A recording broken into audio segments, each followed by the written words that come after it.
Shabbat Shalom. Shalom. Sometimes rabbis get called upon to do interviews on radio and on TV. I've once been on a San Diego local affiliate morning show talking about Pesach, but I was paired with I thought he was rather corny, a Jewish rapper, and I was there to talk about the Seder plate with him sitting next to me doing these raps. It was kind of bizarre. But I've had another little bit bizarre experience being interviewed, and this was for a local talk radio station. They called me up to talk about a plane that was diverted on its path and had to land early.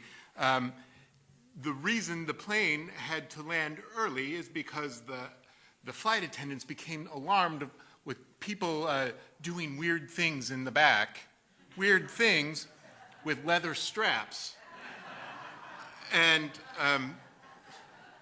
so these people were wrapping tefillin on the plane. It was a plane, I think it was going from Mexico City to LA or to San Diego or something like that. And they called me up to ask what these leather boxes and straps are and to explain this word phylacteries, which nobody really knows what it means. So I gave kind of a technical answer of what tefillin are when you wear them. She asked me, would you wear them on a plane? Like, doctor, could you on a plane? Could you on a train? I said, no, I would probably do it before I left in the morning or something like that. But for outsiders, non-Jews, tefillin seem kind of strange, even scary to a flight attendant. Maybe even to some Jews, they seem kind of strange. And this week's Torah portion, we have the first verses talking about tefillin. And if you don't know, these are little leather boxes that some Jews wear on weekday mornings when they pray, on your arm and on your forehead, wrapped around with a leather strap. In these boxes are 4 verses, 4 sections from the Torah. 2 of them come in this week's Torah portion, talking about these leather boxes. So the verses from our Torah portion say, right at the end of our Torah portion, "And this shall serve you as a sign on your hand and as a reminder on your forehead, in order that the teaching of the Eternal may be in your mouth, that with a mighty hand the Eternal freed you from Egypt." So we wear these boxes as a sign and a reminder that we were freed from Egypt. And then a few verses later, "And so it shall be a sign on your hand and a symbol on your forehead, that with a mighty hand the Eternal freed us from Egypt." They're mentioned 2 other times in the book of Devarim, the book of Deuteronomy, which is not explicitly linked to the Exodus, but there's a lot of parallels in those verses. So they're called a sign, a symbol, and a reminder. Maimonides says the root meaning of this commandment of wrapping tefillin is that we must keep the Exodus on our arm and on our forehead, opposite our heart and our brain, the centers of thought. Through the great public miracles, one comes to admit the hidden miracles that are the foundation of the entire Torah. So we bind ourselves to these miracles in the past and miracles that are all around us, and this is the foundation of the Torah. He sees it as very important, this physical act that is acting as a reminder, a sign, a symbol, a reminder, like the Pesach Seder. Yes, we talk about the Exodus from Egypt in the Seder, but we have these physical reminders, these foods we eat, the wine stains on our Haggadah. All of that stuff is the physicalness of our Seder that reminds us. Also, the Shabbat Kiddush. There, drinking this wine is a physical reminder, but the words we say, too, "In love and favor you made the holy Shabbat our heritage," as a reminder of the work of creation. As first among our sacred days, it reminds us of the Exodus from Egypt. We don't just say those words, we hold something physical.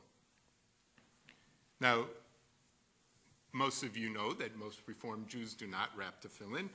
I was reading during the Torah reading, Rabbi Plaut mentions in the Chumash that maybe it's because Reform Jews stress internal things over external things, but I don't think that's totally true. We still have Pesach Seders. We still hold a Kiddush cup. I think it's more that, as I said, tefillin look weird and make us look very different. It might be time-consuming, sure. But I think that physical things are important to remind us. We don't just remember things internally. When a loved one dies, what do? We go to the photo album. We look at old clothing. We hang on to knickknacks, physical reminders.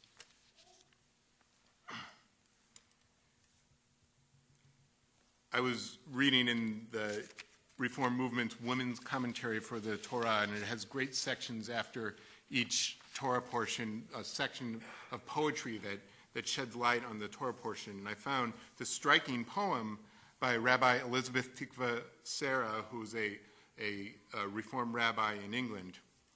And I was thinking about what is she remembering when it has to do with tefillin. This is her meditation for tefillin. I cannot bind myself to you. I can only unbind myself continually and free your spirit within me. So why this tender, cruel parody of bondage, black leather straps, skin, gut, and sacred litany of power and submission, which binds us, your slave people, still? My own answer is wound around with every taut binding and unbinding, blood-rushing, heart-pounding, life-force surging, pushing, panting, straining, struggling to break through to you. I think she's picking up on the bondage aspect of tefillin. Maybe they're actually there to remind us of our slavery, about how we are bound to God now. But also I think she's remembering, I cannot bind myself to you, remembering that women were not allowed to do this. Something very physical brings up something internal, remembrance with a physicality. So I would like to read something that I wrote while I was in rabbinical school, and I haven't thought about for a long time until I was studying these verses this week. I wrote this after my grandfather, my mother's father, passed away while I was in rabbinical school. It's called Tefillin Shel Yisrael, Tefillin of Israel, some ramblings on phylacteries, in memory of Yisrael ben Yekusiel Yitzchak. Can a Reform rabbi wrap tefillin? My grandpa asked me while we were eating lunch after my college graduation. I had just been accepted to HUC, the Reform Rabbinical School, and he never quite got Reform Judaism. Sure, a Reform rabbi can wrap tefillin. It's just that probably most don't, I answered. Do you have a set? No. Then take some of the money I'm going to give you for graduation and buy a set of tefillin. Sure, I replied without thinking that much. Why shouldn't I have a set of tefillin? My grandpa was an active Orthodox Jew, not fervent, but active. Shabbat was Shabbat, but if the Cardinals were playing on Saturday, the TV would be on. He walked to shul, or in his Yiddish dialect, he said shiel, on Shabbat until he got too old, so then he drove and parked in the parking lot of the strip mall next to the synagogue. You should have seen when his doctor said he had to eat on Yom Kippur, he went out to the parking lot and hid behind his car and he did it. To him, Judaism was traditions like tefillin. He could understand cognitively that the Torah may have been written by humans, but he did not understand why Reformed Jews, for the most part, didn't wrap tefillin. As soon as I returned to my parents' house in St. Louis for the summer after college graduation and before the first year of rabbinical school started in Israel, I went online to research tefillin. I felt I found a good set for a decent price and sent away for it. When they arrived, with a scroll thrown in for free, I rushed up to my bedroom to try them out like a child with a new toy. I thought I knew what I was doing because I downloaded instructions from a website. And this was before YouTube, but now you could watch on YouTube very in depth. And tefillin were harder than I guessed they would be. Those 7 straps around the arm didn't seem to want to stay on. And when I thought about it, it was weird. Only crazies bind themselves in leather. But I kept with it and practiced every day.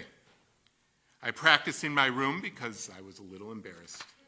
I thought my mom, who had left the Orthodox synagogue that she grew up in, would find out. It's as if I was doing something illicit. And she did find out, but she didn't care. So my room became my own little synagogue where I wrapped tefillin and practiced the prayers.